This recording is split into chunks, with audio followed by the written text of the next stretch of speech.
Hi guys, welcome back to my YouTube channel. I don't even know if I should say welcome back or if I should say this is my first YouTube video, because it's been like I uploaded just one video and then I just abandoned the whole thing. So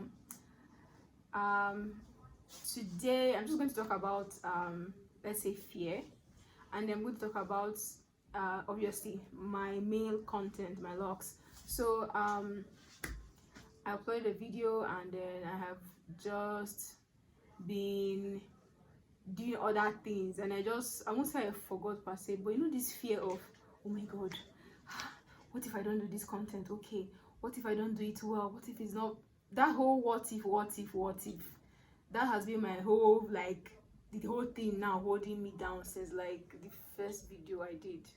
That coupled with the fact that I was working 9 to 5, so you all know 9 to 5 in Nigeria is literally 6 to 10. You go out in the morning, come back tired, you just do small thing, you sleep, and then that's just basically what 9 to 5 is. You won't even really have time for your own thing. So that was like some of the major issues. But now let's say I'm going to try focusing more on my channel and then just doing what I can do to dish out content that I hope you guys would like. So for this particular channel today, for this particular video today, I'm going to talk about just an update on my locs. This is 6 months basically. I don't know if it's exactly 6 months per se, but it should be 6 months. So I locked my hair March 28th, and this is like October 17th. So if we count March 28th, that's really, let me just say that's April, because we're just 28, so like 3 days before the end of the month. So April, May, June, July, August, September, October. So let's say 6 months and 2 weeks. So that's how long my hair has been locked. So today's video is going to be more of a do and don'ts of starter locks. So I'm going to give you a list of things you should do for a starter lock, a list of things you should not do for a starter locks. So I'm going to go over the do's first and then go to the don'ts. So but somewhere in the video I'm going to be showing you guys what my hair looks like for now. So I'm going to add pictures somewhere here, or my hair looks like for now. So for do's, I would say, because I had friends who wanted to start their log journey and who were just asking me a lot of questions. That's what inspired the idea of this video actually. So for do's, I would say the first thing I would say is just let your hair breathe. Let the hair breathe. Because if you overdo, you're doing yourself. This whole idea of the locks must be perfect, no, it doesn't work that way. So let me give you an instance. I lock my hair, and then after locking my hair, I started my hair with 2-strand twists. There are different ways you can start: 2-strand twist, comb, coil, barrel, whatever it is you want to start with. So I locked my hair and then I just let the hair to do its own thing, and then I relock every 2 months. Between 6 weeks to 8 weeks, that's 2 months basically. And that's just how constantly I retwist the hair. But aside from that, I basically let the hair do its thing. So basically, if you start locking your hair, whichever method you choose to start, let the hair do its thing. Let me give you an instance. So you lock your hair, and then there's this thing locticians do. Some locticians do in Nigeria. Another trick with starting locks is that you have to find a very, very good loctician. There's this thing locticians do where they burrow your hair into itself. For example, this is your locks. You twisted it, right? You twisted it to come out long. Then you're supposed to let the twist to fuzz up and just get locked on its own. The only thing you're supposed to be working on is just the regrowth. And maybe after the regrowth, if you just want to tame it a bit, you just give it a bit, like you just palm roll it, or you wrap this hair, the extended hair, around itself. That's all. But I see people taking this crochet pin and then they will put it in between the hair here, and then carry the hair and cross it out. That is, no, don't do it, don't bother doing it. So don't just let the hair do its own thing. Don't force it to go into itself and grow. No. The only thing you should be focused on is only your regrowth. Anything else, even the palm rolling, is not necessarily important. Why? Because as locks has different stages. So as your hair grows, first of all, your hair will get it will still look like normal twists, then to get fuzzy. Then after getting fuzzy, it will swell up. After swelling up, then it will now come back to the mature stage. As it is now, my hair is just swelling up. Some parts of my hair are fat. It's normal. It's perfectly normal. This, some people call it the ugly face, but I wouldn't call it that because, well, I've had locks before, so it's a normal thing for me. So just let your hair do its thing. Okay, so number 2 would be one of the do's would be to figure out the type of hair locks you want to do. So there are different type of locks. There is sister locks, there is micro locks, there is traditional locks, and there are wigs.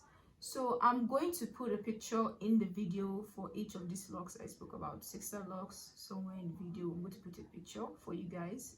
And then sister locks are basically the tiniest form of locks. You know, it's just like giving you patented grid on your hair. They're basically the tiniest form. The micro locks is just a step further from sister locks. Then traditional locks is what I have, just regular old size locks. Then wigs are like a bundle of locks, like you could just put this together or put more together and then to form wigs. Like just put bond, it will be like 5 or 6 on the head. It's not really much. Those are wigs. So that would be the first thing you should think of, the type of locks you want to do. So it will mostly depend on your hair density.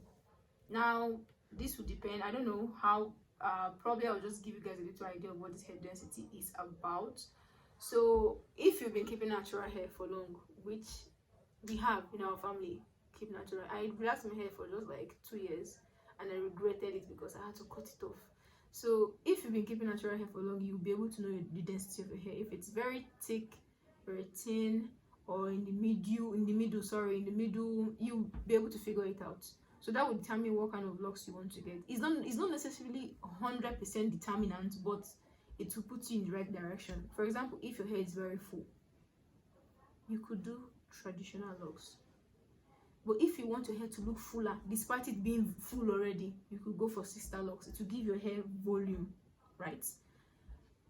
Then if you have a medium type of hair, it's not too full, it's not too thick, you could just do just like my hair, traditional locks. My hair is not too full, it's not thick either, it's just there.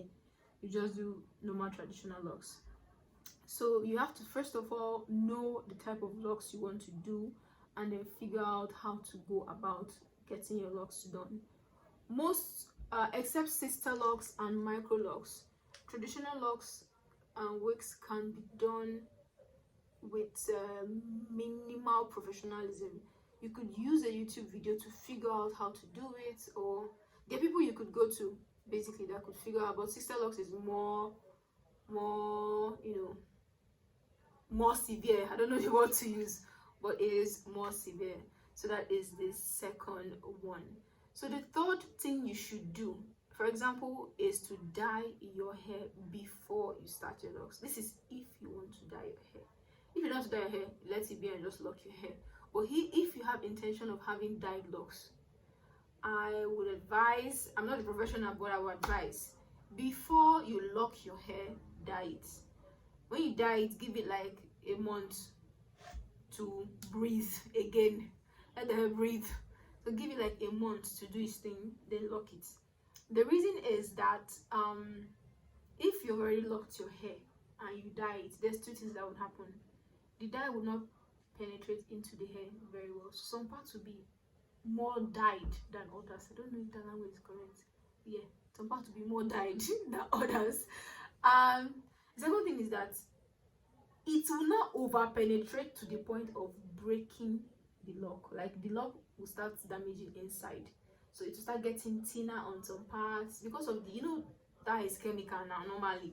So some parts will start getting thinner, some parts will start having holes. So these are the 2 things that will happen. Either you will not get a very good dye job, or you will get a dye job that is overdone, that will ruin your hair. So to see, you know, when you dye a loose hair, you see exactly what you are doing, and you know how many minutes you're leaving the dye on. So to know exactly what you're doing, it's advisable to dye your hair before you lock your hair. That's one. And the last thing I want to talk about what you do is lock detox. So this mostly comes into play for I would say it comes into play for if you've had your locks for maybe about 6 months to 1 year. It's still part of the starter lock phase. If you've had your locks for about 6 months to 1 year, you have to do a lock detox. I've seen people with some of the most, I don't want to be that person, but I've seen people with some of the most unkept locks ever. You look into their locks, like the length of their locks, and then you see there'll be mold. Yeah, some parts will be moldy, some parts will be like the colors will not be uniform. If the hair is black, hair will be black, hair will be brown, the hair is not clean. So a lock detox is just basically like detoxing your hair of mold, lint, and build-up. Now you have to be very careful with locks. Locks have the tendency to have build-up and mold very easily. It's just like when you make your hair, when you braid your hair and you lose it after braiding it, you will see build-up, but you wash it off, right? That's what locks is. But locks, you're not losing the hair, so it will be there. You have to be very careful with what you put on your hair, and then you have to detox it. So detox is baking soda, vinegar, and warm water, and just put your head back in the bowl and just let it soak for like 10 minutes. I promise you, when you bring your hair out of that water, the water will show you things you didn't know what's in your hair. So that is one of the things I would advise we do as starter locks. Not do it too frequently. 6 months, 3 months to 6 months is okay. So that is it for the do's of starter locks. So for the don'ts, I'll go into the don'ts now. So please don't use objects in your hair. I know that's like the first one. So I know it's appealing, when you start locks, to go and put bead, or to put these pins. That's 2. Or these cowries. That's 3. I know it's appealing. Trust me. I've done one set. I'm doing another set.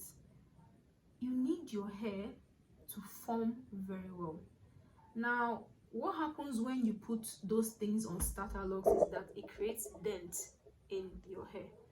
So if your lock is supposed to be a long spiral form, you will notice when you put a pin here, it will press down. Your hair is still forming. It is not mature. Like I already mentioned 4 stages of locks, where it will fizz up, and 3 stages where it will fizz up, it will bud, 3, then it will mature. Bud is when it swells up. So when your hair is going through the first 2 stages, avoid putting things on your hair that will create a dent in that place. What happens is that the other part of that lock will now grow or mature well, and that other side will now be looking crooked or bent. Or I know locks cannot be 100% uniform, but we're trying for aesthetically pleasing locks, not sapa reading locks. So let us try to avoid that whole putting cowries, putting pins on the hair. It is appealing, but for the first 6 months to 7 months, let's try to not put anything per se on the hair. I didn't put anything on my hair, and that was how it was in the last one. Don't put anything on your hair. Then the second don't to be find a very good way to retwist your hair. Sorry, like how do I go ahead to put it now? Don't over retwist. That's how I'm trying to, that's what I'm trying to do. That's the second don't for don't over retwist, basically. So if you have locks, it gets tempting, because you begin to look wild, particularly if your hair is not long, if your locks are not long, where you can just use gel to slick back and all that, or pack it in a fancy style. But as much as it gets tempting, don't over retwist. Try to keep your retwist to a space of 6 to 8 weeks. If you can do more, do more. The less manipulation you have on your hair, the better the locks grow.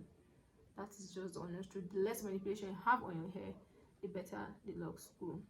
So another thing is you need to step back on the product. With locks, less is more, trust me.